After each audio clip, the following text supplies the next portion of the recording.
Hello. बहुत से दोस्त मुझसे पूछते हैं कि आखिर मैं सीनियर सहाफ़ी कैसे बना। आज इस राज से पर्दा उठा देता हूँ। दूसरों की तरह मुझे भी सीनियर सहाफ़ी बनने के लिए बड़े पापड़ बेलने पड़े और बचपन से ही सहाफ़ी बनने का शौक था। पूरे नहीं 30 साल मुझे इंतज़ार करना पड़ा, जिसके बाद मैं सीनियर सहाफ़ी बन गया। बहुत से दोस्त जानते हैं मैं जब अखबारात में था, पाकिस्तान के मशहूर और बड़े अखबारात हैं, रोज़नामा जंग लाहौर है, रोज़नामा नवाए वक्त, रोज़नामा दुनिया, रोज़नामा पाकिस्तान, इसी तरह न्यूज़ चैनल हैं, एक्सप्रेस न्यूज़ है, दुनिया टीवी है, सच न्यूज़ है और आजकल जीएनएन न्यूज़ चैनल है, वहाँ मैं नौकरी कर रहा हूँ। मेरा ओढ़ना बिछोना सियासत रहा है और सहाफत रहा है। सियासी रिपोर्टिंग करता रहा हूँ, एडिटर डायरेक्टर न्यूज़ भी रह चुका हूँ, चीफ रिपोर्टर भी रह चुका हूँ। बेनज़ीर भुट्टो, नवाज शरीफ, जनरल परवेज़ मुशर्रफ, गुलाम इसहाक़ खान समेत कई सियासी रहनुमाओं के सदूर और वज़राए आज़म के इंटरव्यूज़ भी किए हैं। हज़ारों सियासी तज्ज़िये और 8 सियासी किताबें भी छप चुकी हैं। ये सब करने के बाद मैंने महसूस किया कि मेरा बहुत तजर्बा हो गया, अब मुझे कुछ और करना चाहिए, तो अब मैं ये कर रहा हूँ। एक दफ़ा सदर जनरल परवेज़ मुशर्रफ लाहौर आए, सऊदी वफद के एजाज़ में फंक्शन था। अवारी होटल लाहौर में फंक्शन ख़त्म हुआ, मैं जनरल मुशर्रफ के करीब ही खड़ा था। एक खातून गुलकारा करीब आई। सदर जनरल परवेज़ मुशर्रफ ने उनसे मैडम नूर जहाँ के इंतकाल पर ताज़ियत की। वो खातून जो मैडम नूर जहाँ की करीबी अजीज़ा थी, कहने लगी, जनरल साहब आप कुछ करें। जनरल मुशर्रफ ने कहा, जी बताइए मैं क्या करूँ। वो कहने लगी, लेकिन आप कुछ करें। मुशर्रफ ने कहा, जी मुझे आप बताइए मैं क्या करूँ। वो फिर जो है परेशान होकर ना, वो फिर वही बात उन्होंने रिपीट की। मेरा मतलब है सर आप कुछ करें ना। सदर जनरल परवेज़ ने सदर जनरल परवेज़ मुशर्रफ ने दाएं बाएं देखा, वहाँ हजूम खड़ा था, जैसे कह रहे हो यहाँ तो इतने सारे लोग हैं। बहरहाल मुशर्रफ साहब ने उन्हें इस्लामाबाद बुला लिया। बाद में लाहौर गुलबर्ग में एक सड़क का नाम नूर जहाँ रोड रख दिया गया। वो दरअसल मैडम के नाम से ऐसा कोई काम करवाना चाह रही थी, तो बहरहाल क्या काम करवाया आप लोग पता नहीं क्या समझे। बचपन में जब लिखने का शौक हुआ तो तर्ज मज़ा लिखा था। अदीब और दानिश्वर दोस्त भी पसंद करते थे, लतीफ़े तो हर जगह हुए।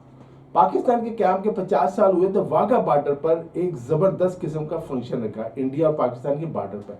उसके मेज़बान रोज़नामा जंग के सीनियर साफ़ी और एंकर पर्सन सोहेल वड़ाई साहब थे। मैं भी पॉलिटिकल सेल में उनके साथ था। मेरा आइडिया था मारूफ शायरों की मैंने एक फहरिस्त बनाई और उन्हें ना पाक भारत जो सरहद है वहाँ जाने के लिए राज़ी किया कि हम वहाँ चलते हैं, वहाँ फंक्शन रखेंगे, ताकि वहाँ अपनी नज़में और तहरीरें जो हैं इंडियन शहरियों को और बीएसएफ के उनके जो जवान होते हैं वो भी सुने, इधर हमारे रेंजर्स वाले होते हैं वो भी सुने। उर्दू के मारूफ शायर मुनीर नियाज़ी टाउनशिप में रहते थे। रोज़नामा जंग की इंतज़ामिया ने फ्लाइंग कोच का बंदोबस्त कर दिया था। अब मैंने मुनीर नियाज़ी साहब को लिया टाउनशिप से। अब अगले एक नात गो मारूफ शायर हैं उर्दू के, अलामा इकबाल टाउन की तरफ वहाँ रहते थे, तो हम उस तरफ चल दिए। मुनीर नियाज़ी साहब मेरे साथ ही बैठे हुए थे सीट पे। पंजाबी में पूछने लगे, इधर किधर जा रहे हैं। मैंने कहा यानी इधर किधर मैं जा रहा हूँ। मैंने कहा वो मुजफ्फर वारसी साहब को लेना है घर से। मुनीर नियाज़ी साहब ने जो सुना तो एकदम ना गुस्से में आ गए, सीट से खड़े हो गए और चलती फ्लाई को इसे ना बाहर निकलने की कोशिश की। मैंने पीछे जब्बा डाल के पकड़ा। मैं परेशान हो गया, मैं क्या हुआ नियाज़ी साहब, ये क्या कर रहे हैं। नियाज़ी साहब फुल गुस्से में कहने लगे, तू मैनू चिट्टे बांदर ना दे घर लेके जा रहे हैं, यानी आप मुझे सफ़ेद बंदर के घर लेके जा रहे हैं। तू उन्होंने शायर कहता, आप उसे शायर कहते हैं। ड्राइवर भी घबरा गया तो उसने फ्लाई को जल्दी से साइड पर रोक ली की और क्या हो गया। मुनीर नियाज़ी की जो है ना मुजफ्फर वारसी साहब से बिल्कुल नहीं बनती थी। अब मुझे इसका पता नहीं इस बात का। अब मेरे मुनीर नियाज़ी साहब से मुज़ाकरात मैंने शुरू किए कि क्या हल निकाला जाए इसका। मुनीर नियाज़ी ने सीधी सी शर्त रख दी कि मुझे लेकर जाना है तो चिट्टे बंदर मुजफ्फर वारसी साहब को नहीं लेकर जाना, ये नियाज़ी साहब के अहकाम थे। मैं उसके साथ किसी सूरत नहीं जाऊँगा। अब बड़ी अजीब सूरत हाल पैदा हो गई थी। मैंने बहरहाल मुजफ्फर वारसी साहब को ड्रॉप करने का फैसला किया, बाद में उससे मैंने माजरत भी की। अब मुनीर नियाज़ी साहब कुछ मुतमईन होकर अपनी सीट पर दोबारा बैठ गए। चंद मिनट बाद फिर खड़े हो गए। फ्लाइंग कोई तू मोड़ी नहीं, फिर उधर जा रहे हैं। कह रहे फ्लाइंग कोई तो तुमने मोड़ी नहीं, फिर उधर ही जा रहे हो। मैंने उन्हें बिठाया اب شراب کی بوتل تو میرے پاس تھی نہیں کہ انہیں پیش کر کے غصہ کم کرتا. میں نے کہا نیازی صاحب پانی شانی پیو گے؟ کہنے لگے تیرے کو بندوبست ہے. میں نے کہا میں تو صرف پانی پلا سکتا ہوں, شامل ہوتا نہیں ہے.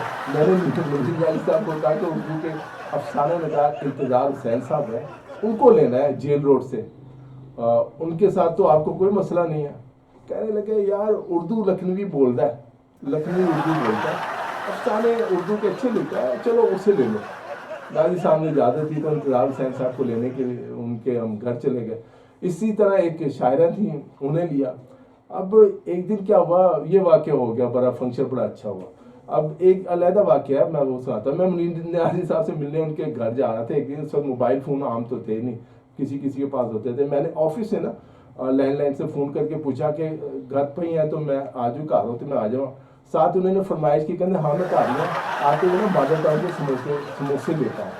میں نے دل میں سوچا پلے سے سموسے لے کر جانے پڑیں گے. فون پر کچھ توقع کے بعد بولے یار تیرے نال جیڑی کڑی سی انہوں بھی نال لینا ہے. میں ایک دم چونک گیا, میں کہ میرے نال کیڑی کڑی سی. میں نے بڑا ذہن پہ دیکھ دیا, میرے ساتھ تو ایک معروف شاعرہ تھی, بڑی معروف شاعرہ. میں نے کہا اٹھ تیری کہ ایک دن کہنے کہ یار تیرے پر باتیں سوچ, ایک دن کہنے یار گزارا نہیں ہو رہا کچھ کر. میں نے اخبار کے چیف ایڈیٹر سے بات کی کہ منیر نیازی صاحب کا کالم شروع کرتے ہیں. چیف ایڈیٹر نے 1000 روپے فی کالم منیر نیازی صاحب کو دینے کی منظوری دے.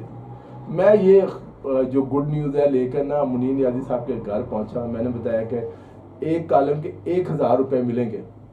اب میرا بچہ کہنے کے کم کلی چلے, میں نے کہہ دیا کہ مہینے کے نا تاڑے نا 30,000 روپے بن جائے کریں گے, 30,000 روپے آپ کو مہینے کے بن جائیں گے. منیر نیازی صاحب بھی خوش ہو گئے. اس دور میں جو ہے 30,000 روپے بڑی اچھی رقم ہوتی تھی. کہنے لگے یہ 30,000 روپے مجھے باقاعدگی سے ہر مہینے کی پہلی تاریخ کو مل جانے چاہیے. پھر بولے میں مہینے میں 1-2 کالم لکھ کر تینوں دے دیا کروں گا. میری سٹی کو میں پریشان ہو گیا. میرے چیف ایڈیٹر نے تو فی کالم 1000 روپے دینے کی اجازت دی تھی.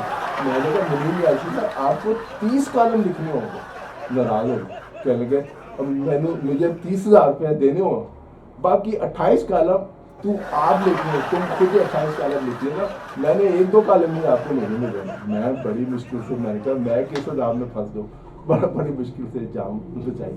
ہمارے ایک شاعر دوست ہے قائم نقوی, انہوں نے اردو کا بہترین طنز و مزاح کا انتخاب کیا. اس میں میرا ایک مزاحیہ مضمون بھی شامل کیا.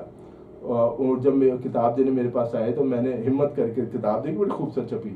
کتاب دیکھ کے میں نے کہا قائم بھائی کتاب تو بڑی خوبصورت چھپی ہے لیکن ٹائٹل کا مزہ نہیں آ رہا, کچھ سمجھ نہیں آ رہی. کہنے لگے ہاں یار پبلشر نے نا پریس میں طنز و مزاح کی کتاب اور ڈکشنری چھاپنے کے لیے بھیجی تھی.